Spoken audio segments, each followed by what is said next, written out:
This is the Khmer Times News. My name is Paolo Bonini, and these are your headlines. AIDS is the battle about to turn in our favour. A savage axe murder sees a man almost decapitated. And a man and a woman jump from a bridge, and you will never guess why. But firstly, it's to our headline story, and there has been a major, and I do mean major, advancement in the war against AIDS, a disease that at current has an estimated 76,000 people in the kingdom infected. And of those, over 2,000 are children, some just babies that are born with a death sentence. And unfortunately, the scourge of AIDS is not retreating. We at the Khmer Times reported some months ago that Cambodians will experience 1,400 new HIV infections this year alone. And there will be over 1,100 fatalities. And that is an awful lot of funerals. But now there is a new and powerful weapon to be brought to the HIV fight. The headline read, HIV prevention drug Cabtegrave to be launched in May. Now, this is a big deal, as what it will do is stop the spread of AIDS, and that is very much the key, as the way the virus hops from person to person is what gives it its longevity, very much like the common cold. If the chain can be broken, then the disease can be muted. You see, Cab Prep has an overall efficacy rate of 95%. It is administered by injection every 2 months, and when the injected person has taken the dose, it quite simply stops them from getting AIDS. Now, the alternative is taking pills every single day, but this injection is much more convenient, and incredibly is 89% more effective than the pills. So why is this a big deal? Well, the HIV infection is a creature of the night, a creature that stalks back alleys and dimly lit rooms, as so often those spreading the disease are sex workers. So imagine if you inject sex workers just 6 times a year, and then you have cut off all those potential breeding grounds for AIDS. You have effectively killed off its largest spawning ground, and in doing so, at long last, the chain of infection is broken. Cambodia is one of the first countries in the world to have access to this drug, and it is hoped the thousands plus deaths from AIDS every single year will now start to fall dramatically. On this week's Crime Desk, a man and a woman attempt suicide, and you won't guess why. A fresh batch of corrupt law enforcement officials weeded out, and a savage axeman almost takes another man's head off.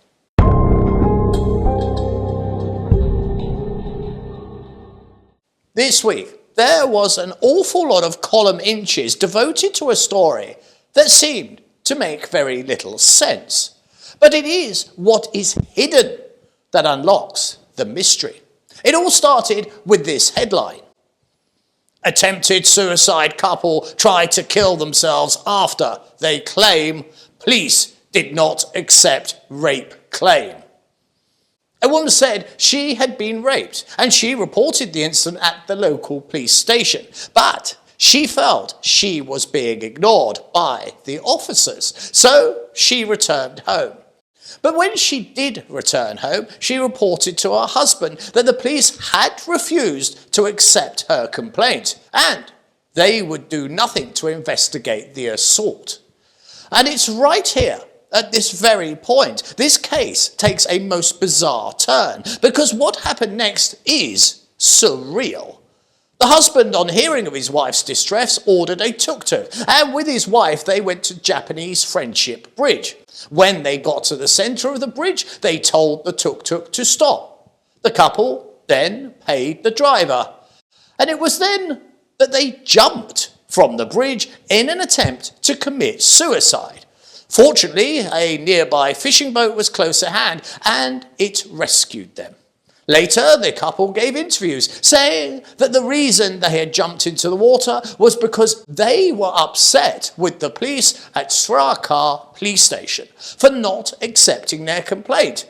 They complained that the wife had been raped. But the police said later that despite the couple's claims, officers at the station had in fact begun an investigation.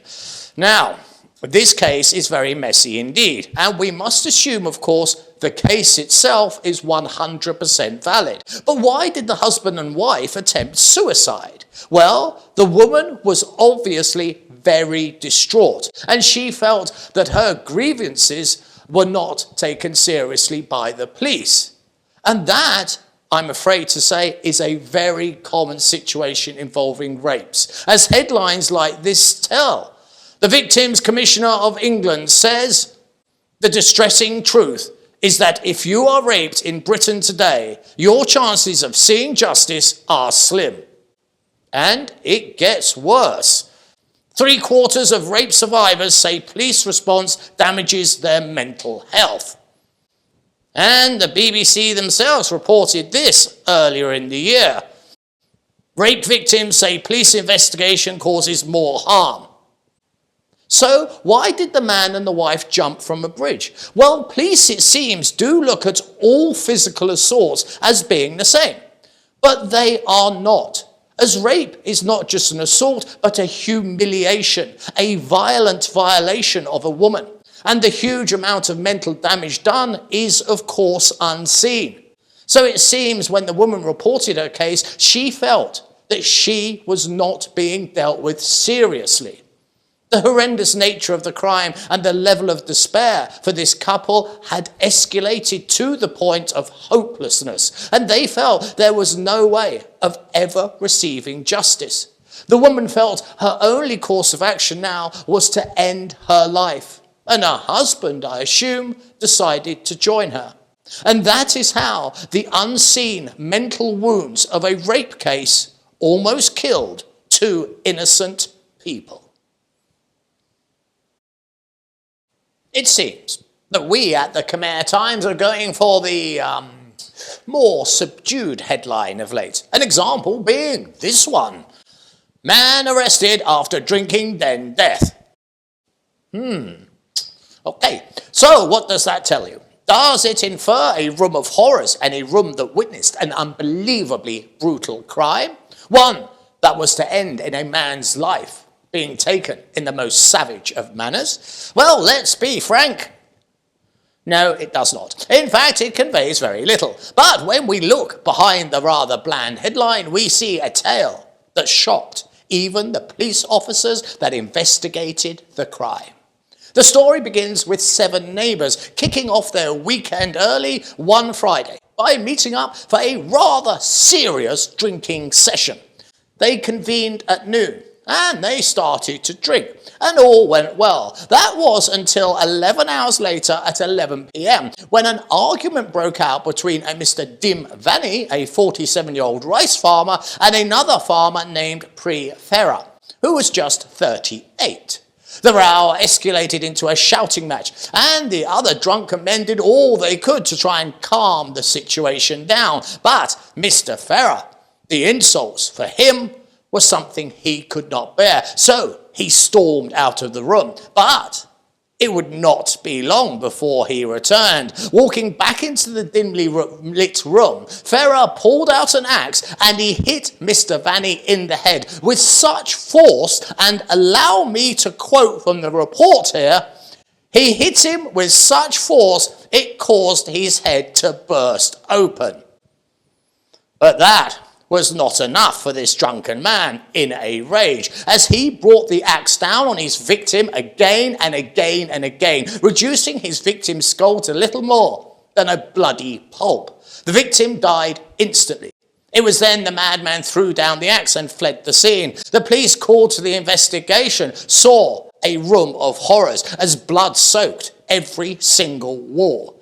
And it was apparent an extremely violent man was now on the loose. But It was not long until the mad Axeman was apprehended, and I'm pleased to say he is now in custody awaiting his trial. This week, we saw the crackdown on corrupt police officers continues, as this headline testifies. 5 police officers and commune chief sacked over graft. 5 police officers and a commune chief have been removed from their positions by the Ministry of Interior over accusations of corruption and abuse of power. According to an announcement from the Ministry of Interior, the police officers include a healthy group. There is a captain, a couple of deputy chiefs, and even a major. The statement said all the accused were removed from their jobs because of corruption by issuing birth certificates, ID cards, and family books to Vietnamese nationals living within Cambodia. Now, this is a major crime, as what this ring of corrupt officials was doing was, of course, giving away Cambodian citizenship to anyone who would pay. But they were not the only corrupt officers nabbed this week, as this next headline shows us. Former deputy police chief tried for fraud. A former police officer was tried this week for allegedly defrauding 3 men of nearly $60,000 by taking money in exchange for jobs in the National Police Service. But 6 months after receiving the money, the accused failed to secure the promised jobs for the victims. When they asked him to return the money, he refused. During the hearing, the officer admitted that he had received the payment from the victims, but he himself only kept $3,000 as a service fee, while the rest was handed over to a major general who held the position of Deputy Chief of the Land Border Police Department, who had allegedly instructed his junior to look for individuals seeking police positions. But the prosecutor stated that since the accused could not provide evidence proving he handed the money to his superior officer, the court could not press charges against Major General Ban Tion. A verdict on the officer himself is due early next month. Let's get straight to the headline. PM issues warning over violence against forestry and fisheries law enforcement officers. This is some good news, as the PM has warned those involved in any violence against forestry and fishing crimes officers that this violence will not be tolerated. And this tougher stance is a good thing, as the situation is indeed desperate. Global Forest Watch reports that Cambodia has lost over 2 million hectares of tree cover in less than a decade.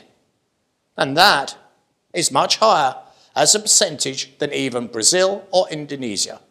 So the level of urgency to protect the nation's national heritage is rather immediate.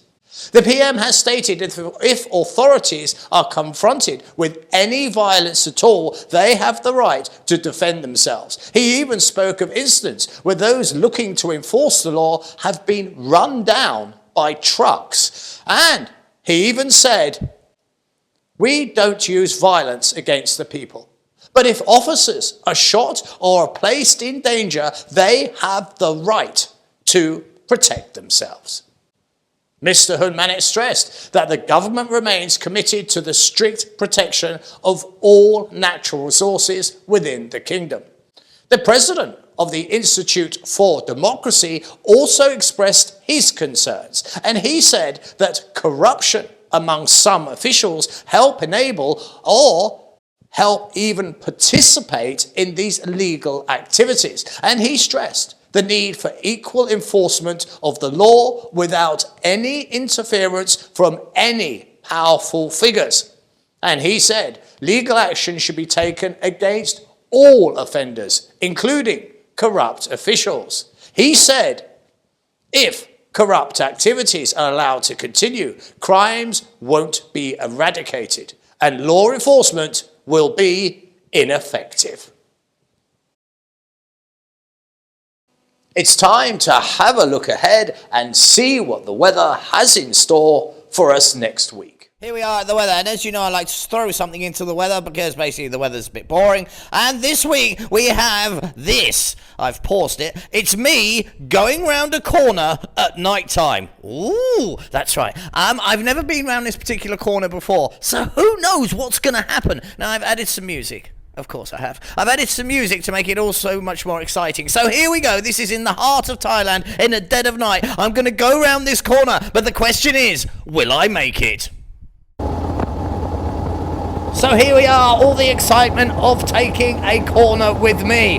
This will be your first time, I know. So, right ahead of us, the corner lays. And already, here comes the flashing warning, corner ahead, corner ahead. And as we can see, as we're getting closer to our corner, we see it's a right-hander. Oh, good Lord, it's a right-hander. How will I manage it? Well, I'm leaning the bike gently to the right. I'm keeping quite middle to my lane, and I've reached the apex. Now all I've got to do is accelerate away, and I do so. That's it. I have completed the corner. So there you go. Wasn't that fun? Wasn't it great? That was excellent. I filmed that corner because I really liked it. Yeah, I am that weird. I actually filmed that corner. Then I thought I'd share it with you guys. And I thought, how do I make this an interesting corner? The way I see it. Because I live in a cartoon world. That's how I see the world. It's in that video. And I pity anyone that doesn't have the imagination of a child as I do. It's the greatest blessing I have. And that's actually how I see the world. And everything is great fun, even corners. But you know what? It ain't over. Because next week, we're going to do a left-hand corner.